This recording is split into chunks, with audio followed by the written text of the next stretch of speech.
NATO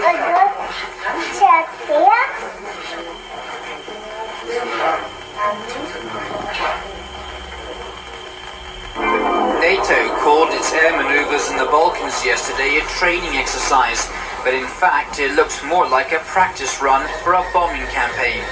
And that's exactly the message the West was intending to deliver to Milosevic ahead of his meetings in Moscow. Western governments, Britain in particular, have been warning force will be used next time if Belgrade does not back down.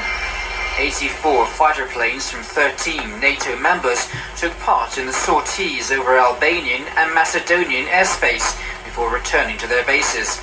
They made sure they did not fly over any of Serbia's territory, including Kosovo.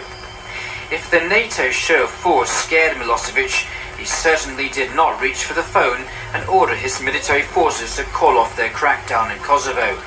More heavily armed Serbian units have been seen moving towards trouble spots in the province. The UN says hundreds more Kosovar refugees have fled to northern Albania. The refugees, mainly women and children, have been forced to travel along dangerous mountainous tracks to reach relative safety. Last week, there were claims up to 20,000 people had arrived in impoverished Albania.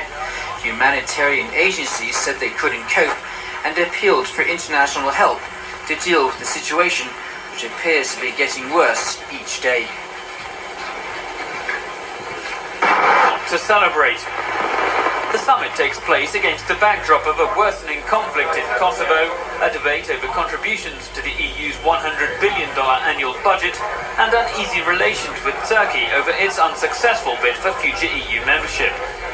Today, the second and final day of the gathering, marks the end of the 6-month British presidency. Prime Minister Tony Blair is expected to use his summit speech to try to repair relations with Ankara. But at a dinner hosted by Queen Elizabeth, EU leaders put all such concerns aside to enjoy traditional Welsh cuisine. Se desarrolló ayer sin incidentes y con el visto bueno de Naciones Unidas.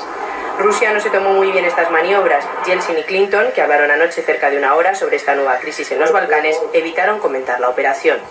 Los albano-kosovares, mientras, siguen abandonando sus casas para huir de la limpieza étnica que están realizando las fuerzas de seguridad yugoslavas y que han dejado ya más de 300 muertos y miles de refugiados. Estados Unidos y la Unión Europea lo han dejado claro: o se termina con la masacre y se devuelve la autonomía a Kosovo, o la intervención es un hecho. No volverán a cometer el error de Bosnia.